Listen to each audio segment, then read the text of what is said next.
You know what's sad about this, Brian? I'm gonna just jump in here, man. These two guys on the basketball court are just like beautiful, poetic, elite, box office. Kevin Durant's the best scorer in the world. Kyrie with a basketball is like Curly Neal of 2022. It's just, yeah, it's just so. I can't name two. I mean, I can't name five players I love watching more play than them guys. Right? yeah. There might be four, but I can't name five. And it's just, I just wish it was just about basketball, man, because we are missing what should be some of the greatest basketball this league has ever seen from them. And I've gotten to know Kevin really well. I think I know Kyrie pretty well. I like them both as people. And I I hate like this. Kevin. I Yeah, like Kevin a lot. I like yeah, Kevin a lot.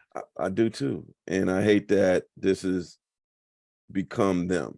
Like this is the day to day. And this is the bed they made, right? Yeah. And Kevin Durant is he living in the Bay Area. Those couple years I got to be close and watch him play.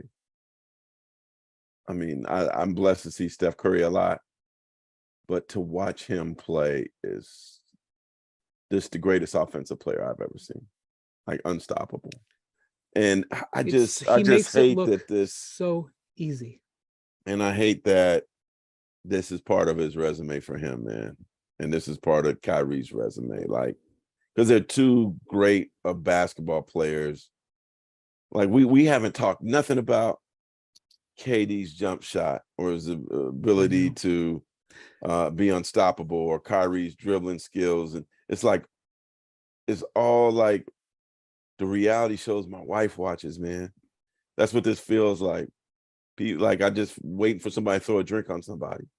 You know, Spears, you're so right, because like what we should be talking about is there's been some concept that Ben Simmons could play center for this team this year. yeah, And when you think about those lineups, where you'd have Simmons at center and he could be protected by Durant and Kyrie and Seth Curry and Joe Harris, that would be one of the most potent shooting lineups that you could ever see. And you could have Simmons defend the center position and then potentially be the creator or work and pick and roll with any of those guys, spreading the floor. I mean, that's terrorizing stuff. You think about like what happens, like, when they have Royce O'Neal in there to add to defense where they can improve defensively. What if TJ Warren, I mean, I know he's got like this chronic foot problem, and I'm not, but what if TJ Warren comes back and is the guy who was in the bubble? no question. Who's one of the best players in the NBA? Yeah. Like there's a lot about this team. And I mean, I would assume that this is one of the things that Joe Tsai would want to talk to Kevin about. Like, look at this team. Bobby Marks on NBA Today this week said this is the best Nets team Durant's been on, and I agree. Yeah. I mean, I've said it a couple I said times. on NBA Today a couple of days ago, I'm like, they asked us to do this win projection. I'm like, there's no team in North American sports that is harder to project than them right now, because they could be out of the playoffs and they could be number one. Well, the NBA schedule hasn't come out yet. Yeah. Probably for a reason. Like you gotta exactly. I mean, there's keep never pushing it back. Right. There's never like a definitive date when it comes out, but and we've been in COVID, so we've been off. But typically, it is usually out in early to mid-August. Yeah. Do you include Brooklyn right now? I mean, like, do you put Brooklyn on a premium Christmas Day game or not? I wouldn't. Yeah, but to your point, like that team, I believe Ben's going to be ready to play, right? And I know people want to hate on his shooting, but he's an all-star and he's an incredible player to me. Like, if they just gave this a chance, and it's just too much. Like, I think they could have a really special team, and it's just sad that we are talking about what we're talking about right now. Yeah. We should be at this point in early August, like scrambling. We should be talking schedule. Yeah. We should talk more about my vinyl collection that I'm trying to grow, Yeah. and fishing places, and Yeah. you know. I listen to a lot of audio content. Is that the correct way to say what we're all doing right now? So that means I spend a lot of time with headphones in my ears. And recently, those headphones have been Raycon. They are absolutely terrific, and their wireless earbuds do it all. Raycon's everyday earbuds look, feel, and sound better than ever with optimized gel tips for the perfect in-ear fit. Those earbuds are so comfortable and they will not budge. Trust me. And this is, I think, the best thing I can say about them. They give you 8 hours of playtime and a 32-hour battery life. You do not need to focus on recharging them all the time. You can trust them for days on end with that kind of battery power. And they're priced just right. You get quality audio at half the price of other premium audio brands. It's no wonder Raycon's everyday earbuds have over 50,000 five-star reviews. They've got 3 customizable sound profiles. They've got earbud tap functions, noise isolation, and an awareness mode. So go to buyraycon.com/hoop today to get 15% off your Raycon order. That's buyraycon.com/hoop to score 15% off. Buyraycon.com/hoop. We should be talking about the uniforms. All the teams are coming out with, they're bringing back throwback. So the Pistons are coming out with the horse teal. Did you like that? No, I hated it. I did too. I didn't like it. I hated the color. No, I mean, I kind of get, it's kind of a cool, it's kind of a novelty. I saw the Warriors are bringing back the Run TMC,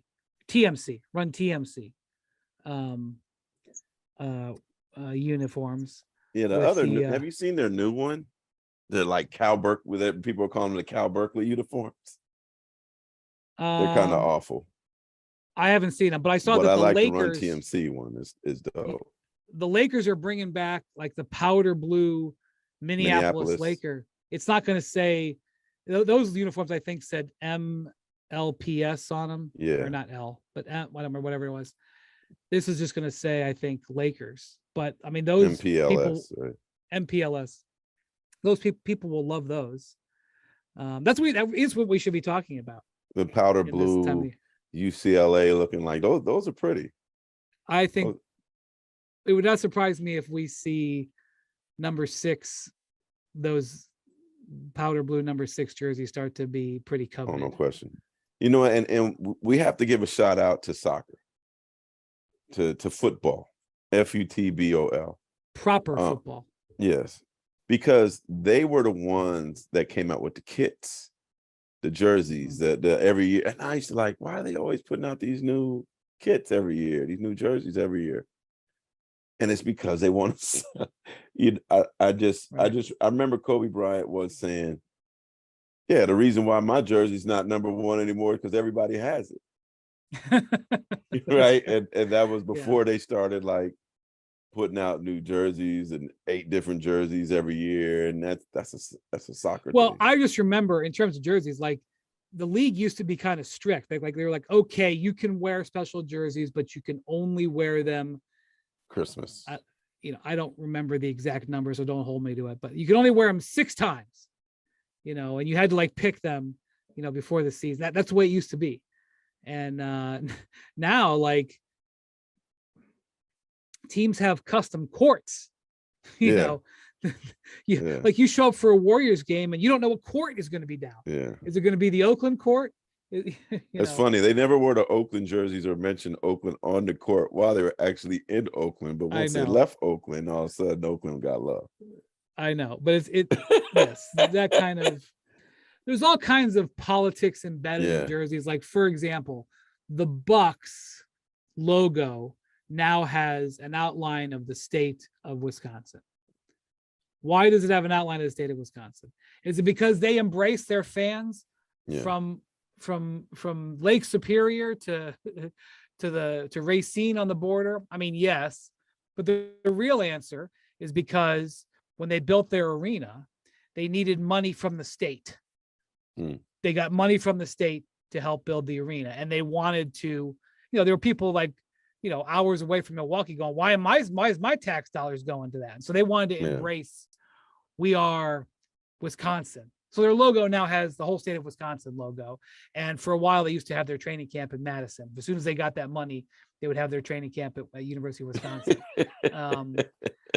So like, and again, I'm not even singling them out like, oh my God, like there's politics and all this kind of stuff. But yeah, we should be talking about the jerseys right now. Did you see that the Wizards brought theirs back? They're all which one? The Bullets jerseys, or the Wizards jerseys? The Wizards, like the first Wizards jerseys. Oh, that sort of that hat. That that like the jester hat or whatever. Gilbert, the one Gilbert Arenas used to wear and all that. I will say this though, Spears. I loved watching Gilbert Arenas play. Oh, I did too. Loved it. I did too. And that was a guy. Agent, what was it? Agent Zero? Agent Zero. Agent Zero, man. Hibachi. He was Hibachi. He great podcast too. He's a character. Oh man, I loved, the incident in the locker room sullied his career, but I mean, what an incredible player to watch. And so that's what I think about when I think about those Wizards jerseys. Yeah. Remember at the All-Star in Denver when I think Shaq dared him to join the people jumping off on the trampolines during the timeout. Oh my God. I was there, but I don't remember that. And Gilbert Arenas like ran in line with them and jumped on the trampoline and dunked. What I remember about Gilbert is he had like supposedly $1 million birthday party. I have no idea what it was actually $1 million. He had $1 million birthday party after a game one night.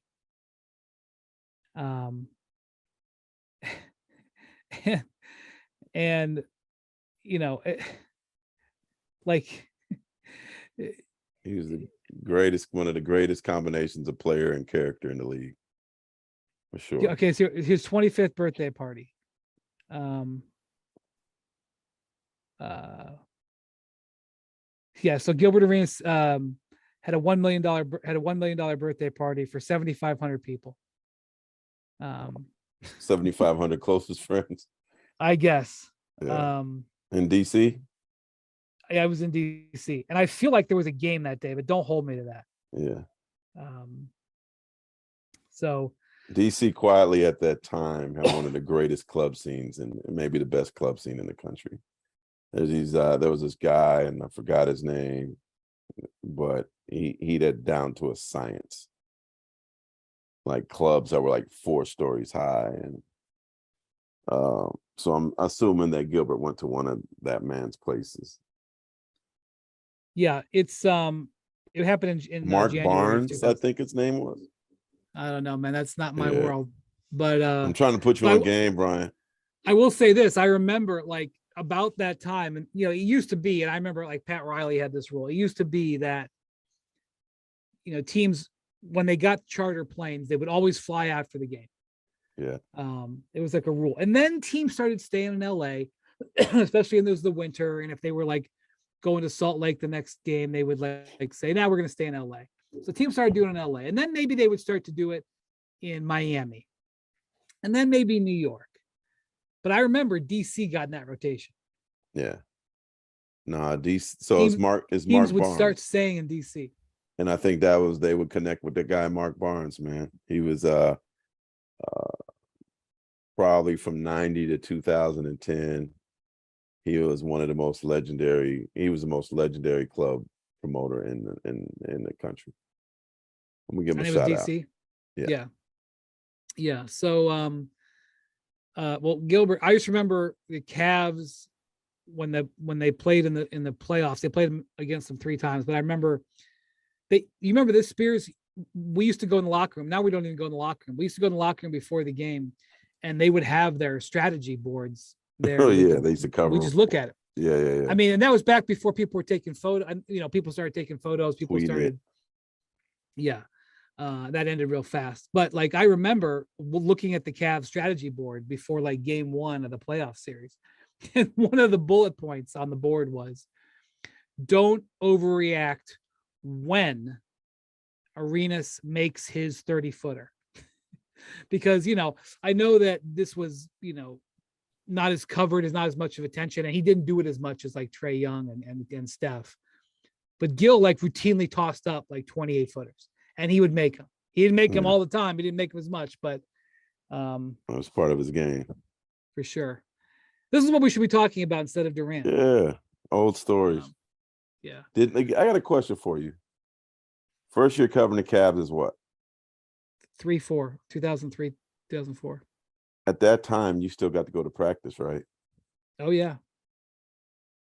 Yeah, I remember that Dan Issel used to, you know, they used to, Jeff Pozdelic, and they used to let me in the Nuggets practice, and I loved and hated it because you have to be there for the whole thing, but you got to learn. That's one thing. There's been some restriction of and fans don't care about this on media availability, but I do think 20 years ago they allowed us to really get to know the players, really get to know, see them practice and go behind the scenes, and our seats were so much closer. I remember seeing Big Baby break down on a bench and being 5 feet away from it, and the richness of our stories, the information we were able to get, and the stories we would tell about just everything behind the scenes about the players. They've taken a lot of that away from us, which is funny because you hear fans, they're always talking about oh, y'all don't need to be in there anyway, but you guys want to read that, don't you? Like, don't you want the best information? I mean, when I started, the Cavs. Well, go ahead, Spears. I didn't mean to interrupt you. No, but you got a front court seat to LeBron James, like every night. I had a front court seat to Carmelo Anthony, and so I do feel kind of bad for today's young reporter who didn't get those experiences, man. Like, we used to sit at the scores table, and the trash talking that we used to get to hear. Like, I used to tell people the Sacramento Kings Arco Arena, which they're blowing up this week, I guess. Oh, are they really? Yeah, they're finally blowing it up, which is sad for me. I love that trashy place, right? But they used to give us that incredible seat behind the visiting bench. Well, you would, you know, when I used to go there. It was LeBron's first game. I was sitting right there. And you could hear everything there, man. Like, it was the best seat, man. And I'm reminiscing about how good we used to have it, but like, well, the teams now the teams are taking it all away. I mean, there's a couple of teams that still do, but the teams used to practice in their arena. Yeah. You know, and I remember coming. The Nuggets still do. Warriors do now. Yeah, that's true. But the Warriors facility is set up a little different. Yeah. A little nicer. Yeah. But the Cavs used to practice on a practice court that was off the main concourse. Like, so it's still there. They use it for something. Yeah, they were using it during All-Star weekend. Yeah. That's where the top 75 players who were all there. That's where they actually had their photo. But so sometimes there would be events going on in the arena while they were practicing. So one day, the circus is going on. It's like a Saturday afternoon practice, and there's like a matinee circus performance. Barnum and Bailey Circus is going on, and we're in there, and there's people just walking. And I won't say who the player is because he was a star, and it'll create a headline. I don't want to do that, but it wasn't LeBron. But I come to practice, and I see the player standing in line to get a hot dog. With his practice gear on? Going on. His practice gear is on. He's standing in line. Sure enough, he gets a hot dog, and he's eating a hot dog. And he had been actually thrown out of practice because the coach had gotten mad at him. He threw him out of practice. Ricky. I'm not saying who it was. And he was eating. He was over there getting mustard. Uh-huh. He was over there getting mustard. I remember that, man. Did he have cornrows? My memory is fuzzy. I was like, how did I was wondering how First did he pay guess is for great. Yeah. it? He didn't pay. But yeah, I mean, that's there was one time I went to practice and Paul McCartney was there playing the arena that night and he was doing a sound check and like we weren't supposed to, but I like walked in and like stood in the upper deck and watched Paul McCartney do a sound check. I mean, Did they see? anyway, what's that? Did they notice? No, I mean, like, it was like in the upper deck, which was like where the practice court was off like one of the mid deck. No, I'm So, saying like, that the Paul McCartney people noticed. no, I mean, they had like the curtains drawn, but I mean, Paul McCartney, he played like 2 or 3 songs, like to do a sound check. Yeah, I mean, yeah. what are you supposed to do? I mean, the And arena it's was not like empty he's otherwise. dancing and he was some handsome dude like you wanted. No, You know he what I was mean? wearing Like, like a t-shirt and you jeans. didn't care He if you were totally sitting not, up at the top. yeah, It the wasn't the Beyonce. concert. No, no, I did. Well, again, I didn't record it on my phone and post it on Instagram. Yeah. So you could have stuff like that in a different time. Anyway, I don't know what's gonna happen with Durant, but I say that he's not closer to being traded, and I think he wanted to be closer to being traded after the meeting, and so I think that this round goes to the Nets. He may still get what he wants, but this round Yeah. goes to the Nets. Not that there's a winner in this situation. So, Is there any options? well, I will say that if indeed he doesn't show up to training camp, then they're gonna pour gasoline on this. Yeah. Because now there's going to be a collective bargaining agreement negotiation going on at the same time. That's happening. But like the deadline for them to agree is in December. They can push the deadline back, but Yeah. that's going to be going on in earnest this fall. You're going to have him potentially losing paychecks. You're going to have is a daily story. Nash is going to have to talk about it every day. The players are going to talk about it every day. Ben's gonna have to. Then you got Ben's situation. You're gonna ask Ben about it. They're gonna ask Kyrie about it. It's a mess. That to me, it's not boiling yet. The water is just getting warm. Oh, you don't think so? Well, I'm just saying. A week ago, if you had asked me, will Kevin Durant hold out a training camp if he's not traded? I'd have been like, I can't see it. Now I can see it. Yeah. So